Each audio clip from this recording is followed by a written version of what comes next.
আসসালামু আলাইকুম viewers, welcome back to my channel cooking life mode with Liza Sarkar. আমার আজকের পর্বে আমি করে দেখাবো ডিম ছাড়াই দারুণ মজার নরম তুলতুলে কফি কেক। আশা করি রেসিপিটা আপনাদের কাছে ভালো লাগবে। এই কেকটা তৈরি করা খুবই সহজ আর এটা খেতেও কিন্তু অনেক মজা। তাহলে চলুন দেখে নেই মজাদার এই কফি কেকটা তৈরি করতে আমার কি কি লেগেছে। আর এই কেকটাকেও অনেকে আবার ডালগোনা কেকও বলে থাকে। আর দেখুন কেকের ভিতরটা কতটা সফট হয়েছে। রেসিপিটি যদি আপনাদের ভালো লাগে সাবস্ক্রাইব করে আমার চ্যানেলের সাথেই থাকুন আর পাশে থাকা বেল আইকনে ক্লিক করে রাখুন। চলুন তাহলে দেখে নেই মজাদার এই কেকটা তৈরি করতে আমার কি কি লেগেছে। আমি প্রথমে একটি বোলের মধ্যে দিয়ে দিলাম হাফ কাপ পরিমাণ চিনি। আর এখানে দেখুন আমি নেসকফি নিয়ে নিয়েছি। আমি এখান থেকে 1 টেবিল চামচ পরিমাণ কফি দিয়ে নিলাম। দিয়ে দিচ্ছি ফুটন্ত গরম পানি 2 টেবিল চামচ পরিমাণ দিয়ে এখন আমি একটি ইলেকট্রিক বিটার দিয়ে এটাকে ভালো করে বিট করে নেব। এটাকে বিট করে একেবারে ফোম তৈরি করে নেব। আর আপনাদের কাছে যদি ইলেকট্রিক বিটার না থাকে তাহলে আপনারা হ্যান্ড বিটার দিয়ে এটা বিট করে নিতে পারেন। সেক্ষেত্রে সময়টা একটু বেশি লাগবে, ধৈর্য ধরে বিট করে নিতে হবে। দেখুন আমার বিট করে নেওয়া হয়ে গেছে, ফোম হয়ে গেছে। এখন আমি এর মধ্যে দিয়ে দিচ্ছি 1/4 কাপ পরিমাণ সয়াবিন তেল।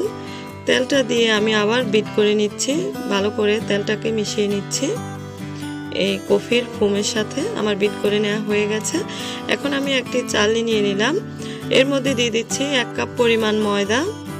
ময়দাটা দিয়ে আমি দিয়ে দিচ্ছি 1 চা চামচ পরিমাণ বেকিং পাউডার, দিয়ে দিচ্ছি হাফ চা চামচ পরিমাণ বেকিং সোডা, দিয়ে আমি দিয়ে দিচ্ছি 1 চিমটি পরিমাণ লবণ। এখন এগুলো ভালো করে চেলে নিচ্ছি। দেখুন আমার চেলে নেওয়া হয়ে গেছে। এখন আমি একটি স্প্যাচুলা দিয়ে এটাকে একটু নেড়ে মিক্স করে দিচ্ছি। কিছুক্ষণ মিক্স করার পর এখন আমি এর মধ্যে দিয়ে দেব দুধ। এখানে হাফ কাপ পরিমাণ লিকুইড দুধ আমি দিয়ে দিলাম। দিয়ে আমি ভালো করে নেড়ে মিক্স করে নিচ্ছি আর কেকের জন্য একটি ব্যাটার তৈরি করে নিচ্ছি। দেখুন আমার ব্যাটারটা তৈরি হয়ে গেছে। এখানে আরও 1 টেবিল চামচ পরিমাণ আমি লিকুইড দুধ দিয়ে দিয়েছি। হাফ কাপ দুধ দেওয়ার পরেও দিয়ে দেখুন এই ব্যাটারটা তৈরি করে নিয়েছি। এখন আমি কেকটা তৈরি করব। এর জন্য আমি এখানে একটি কেকের মোল্ড নিয়ে নিয়েছি। এর মধ্যে আমি দিয়ে দিচ্ছি সামান্য একটু তেল। তেলটা দিয়ে আমি ভালো করে হাত দিয়ে চারপাশে মেখে নিচ্ছি, তাহলে কেকটা খুব সহজে উঠে আসবে এই মোল্ড থেকে। আমার তেলটা মেখে নেওয়া হয়ে গেছে। এখন আমি একটি বেকিং পেপার কেটে বসিয়ে দিলাম। আপনারা বেকিং পেপার না থাকলে এর পরিবর্তে নর্মাল কাগজও দিতে পারেন। আর এখন আমি ব্যাটারটা দিয়ে দিচ্ছি। সম্পূর্ণ ব্যাটারটা আমি ঢেলে দিয়ে দিলাম। এখন একটু ট্যাপ করে নিচ্ছি। আমি চুলায় এদিকে 10 মিনিট আগে মিডিয়াম আঁচে আমি একটি হাঁড়ি বসিয়ে এর মধ্যে স্ট্যান্ড দিয়ে গরম করে নিয়েছি। এখন আমি এর মধ্যে দিয়ে দিচ্ছি কেকের মোল্ড। বসিয়ে দেওয়ার পর আমি ঢাকনাটা লাগিয়ে দিচ্ছি। ঢাকনাটা লাগিয়ে আমি ছিদ্রটা বন্ধ করে দেব এখন একটি কাগজ দিয়ে।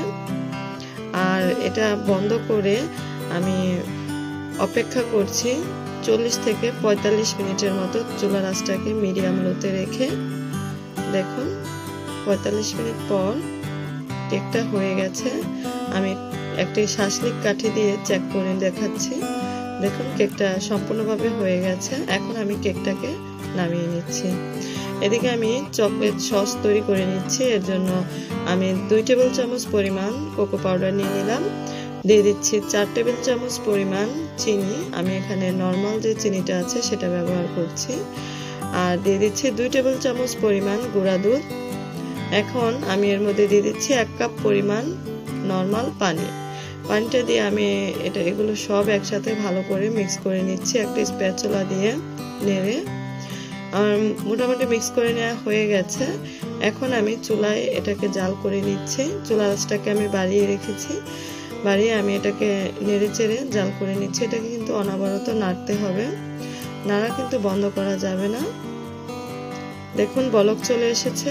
এখন আমি এর মধ্যে দিয়ে দেব নুসিলা। আমি এখানে 1 টেবিল চামচ পরিমাণ নুসিলা দিয়ে দিচ্ছি। আপনারা নুসিলার পরিবর্তে এখানে চকলেটও দিয়ে দিতে পারেন।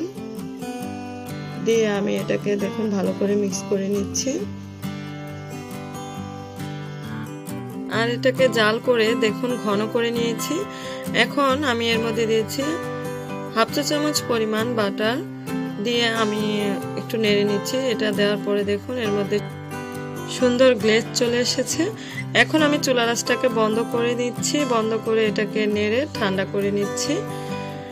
আর এদিকে আমি দেখুন কেকটা ঠান্ডা হয়ে যাওয়ার পর এখন এটাকে মোল্ড থেকে বের করে নিচ্ছি। চারপাশ থেকে আমি ভালো করে ছাড়িয়ে নিচ্ছি। এখন মোল্ড থেকে বের করে নিলাম, আর এর পিছনে যে বেকিং পেপারটা আছে তা আমি ছাড়িয়ে নিচ্ছি। দেখুন কেকটা কতটা সফট হয়েছে। এখন আমি কেকটাকে কেটে নিচ্ছি। প্রথমে উপরের অংশ অল্প একটু কেটে নিলাম, তারপর এটাকে মাঝ থেকে আমি কেটে দুই ভাগ করে নিচ্ছি।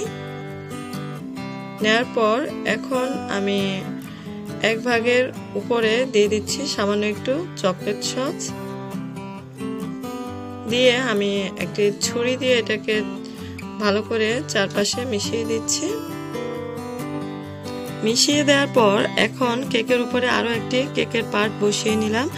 এখন বাকি যে চকলেট সসটা আছে সেটা আমি ঢেলে দিয়ে দিচ্ছি সম্পূর্ণটা কেকের উপরে।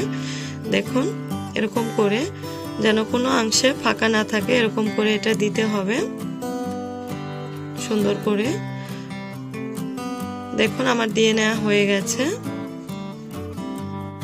এখন আমি একটি ছুরি দিয়ে চকলেট সসটাকে আমি কেকের চারপাশে ভালো করে লাগিয়ে নিচ্ছি। দেখুন এরকম করে আমার লাগিয়ে নেওয়া হয়ে গেছে। এখন আমি কেকটাকে একটি প্লেটে উঠিয়ে নিচ্ছি। দেখুন এখন এর উপরে একটু ডেকোরেশনের জন্য আমি দুইটি ওয়েফার দিয়ে দিচ্ছি। এরকম করে আমি বসিয়ে দিলাম দুইটি ওয়েফার, আর একটু চেরি দিয়ে দিলাম আমি এর সামনে।